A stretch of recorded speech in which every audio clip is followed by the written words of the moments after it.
इस बार के लोकसभा चुनावों में बंगाल में बड़ी लड़ाई है। एक तरफ पीएम मोदी, जिनका खास फोकस बंगाल की हिंसा और महिलाओं के मुद्दे पर है, वहीं दूसरी तरफ सीएम ममता बनर्जी, जो संदेश खाली के मुद्दे को गरमाने के बाद से ही बैकफुट पर है। दोनों के बीच चल रहा घमासान आज इसलिए दिलचस्प हो गया क्योंकि दोनों नेता आज कूच बिहार में थे। पहले ममता बनर्जी की बारी थी। ममता बनर्जी बीजेपी पर जमकर बरसी। उन्होंने बीजेपी को जुमला पार्टी करार देते हुए कहा कि सांप से दोस्ती कर सकते हैं, बीजेपी से नहीं। इसके साथ ही उन्होंने कहा कि हम सीएए और एनआरसी को लागू नहीं होने देंगे। वहीं संदेश खाली के मामले के बाद प्रधानमंत्री नरेंद्र मोदी आज दूसरी बार कूच बिहार पहुंचे। इस दौरान पीएम मोदी ने संदेश खाली के मुद्दे पर ममता सरकार को जमकर घेरा। संदेश खाली के गुनहगारों को लेकर पीएम मोदी ने बंगाल की जनता से क्या बड़ा वादा किया वो भी बताऊंगा, लेकिन उससे पहले देखिए, जब पीएम मोदी बंगाल पहुंचे तो जनता ने उनका स्वागत किस अंदाज में किया।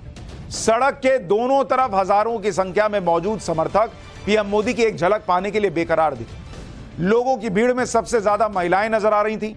बुजुर्ग और छोटे छोटे बच्चे लाइन में खड़े दिखे। भीड़ को संभालने के लिए कई जगहों पर तो पुलिस को मशक्कत तक करनी पड़ी। यह पीएम मोदी का प्लान्ड रोड शो नहीं था।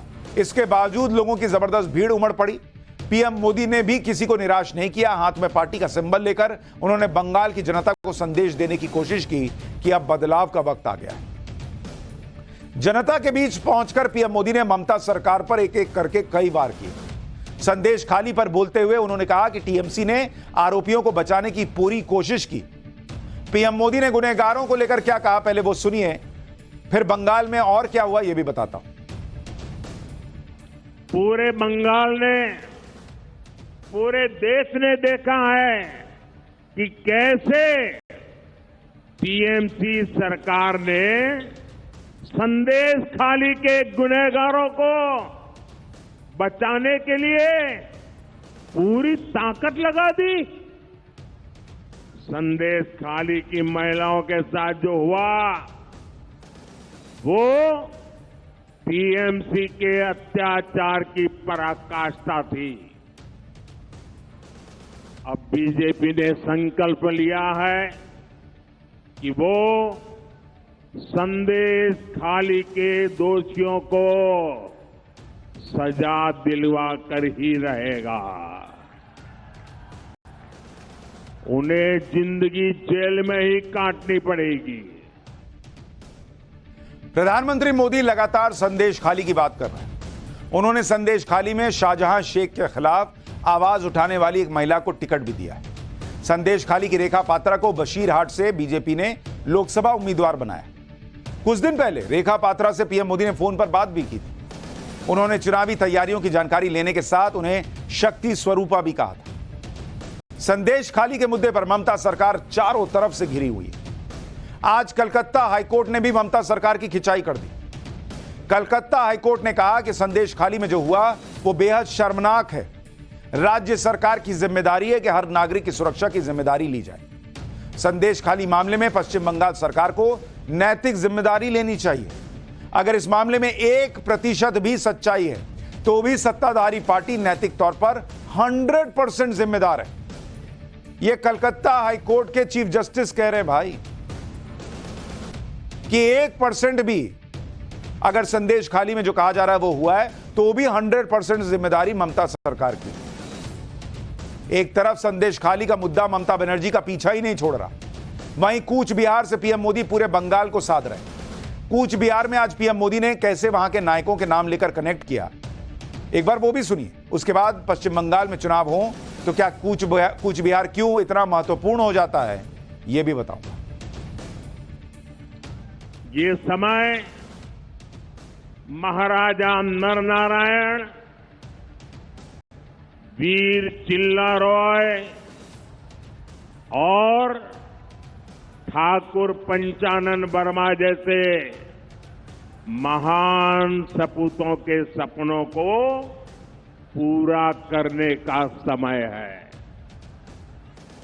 और इसलिए 19 अप्रैल को जब आप मतदान केंद्र पर वोट डालने जाएंगे तो इस बात को बराबर याद रखिएगा।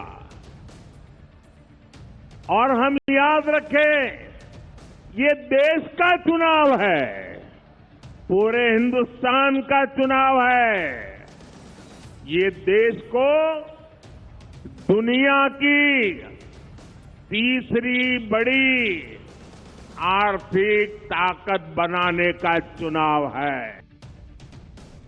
प्रधानमंत्री मोदी ने आज बंगाल के जिस कूच बिहार इलाके में रैली की, उसका गणित भी आपको बताता हूं। दरअसल कूच बिहार एक वक्त में लेफ्ट का गढ़ हुआ करता था, लेकिन 2014 से यहां टीएमसी जीतने लगी। 2019 में बीजेपी ने इस सीट टीएमसी से छीन ली। कूच बिहार सीट से बीजेपी के निश्चित प्रामाणिक सांसद, जिन्हें मोदी सरकार में गृह राज्य मंत्री भी बनाया गया था, 2019 में निश्चित प्रामाणिक कूच बिहार सीट पर करीब 54,000 वोट से जीते थे। इस बार भी बीजेपी ने उन्हें ही टिकट दिया है। 2021 में कूच बिहार लोकसभा सीट की 8 विधानसभा सीटों में से 7 सीटें बीजेपी ने जीत ली थी और एक तरह से इसे अब बीजेपी ने अपना गढ़ बना लिया है। जिस कूच बिहार से आज पीएम मोदी ने हुंकार भरी, उसी कूच बिहार इलाके में आज ममता बनर्जी ने भी रैली की। बंगाल में इस वक्त सीए का मुद्दा काफी हावी है, इसलिए कूच बिहार से ममता बनर्जी ने सीए का मुद्दा उठा दिया। ममता बनर्जी ने कहा कि सीएए एक जाल है जिससे वैध नागरिकों को भी अवैध बना दिया जाएगा। ममता बनर्जी बोली कि बीजेपी सीएए के बाद एनआरसी लागू करेगी, लेकिन बंगाल में ना हम सीएए को लागू होने देंगे ना एनआरसी को लागू होने देंगे। जबकि मैंने आपको पाठशाला में पहले ही बताया कि राज्य सरकारों के पास यह अधिकार नहीं है कि वो मना कर दे कि हम सीएए लागू नहीं करेंगे। वहीं कूच बिहार की रैली में पीएम मोदी ने भी सीएए पर ममता बनर्जी को करारा जवाब दिया। पीएम मोदी ने कहा कि विपक्ष सीएए पर अफवाह फैला रहा है।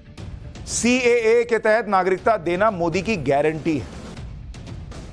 कूच बिहार का यह पूरा इलाका ममता बनर्जी के लिए बहुत चैलेंजिंग है, क्योंकि इस पूरे इलाके के आसपास जितनी भी लोकसभा सीटें हैं, उन पर बीजेपी की तगड़ी पकड़ है। कूच बिहार को मिलाकर बंगाल के इस हिस्से की 7 लोकसभा सीटों में 7 पर बीजेपी का कब्जा है। कूच बिहार हो गया, एक वो अलीपुरद्वार है, जलपाईगुड़ी है, दार्जिलिंग है, रायगंज, बेलूरघाट, मालदा उत्तर, ये सारी सीटें बीजेपी के पास है।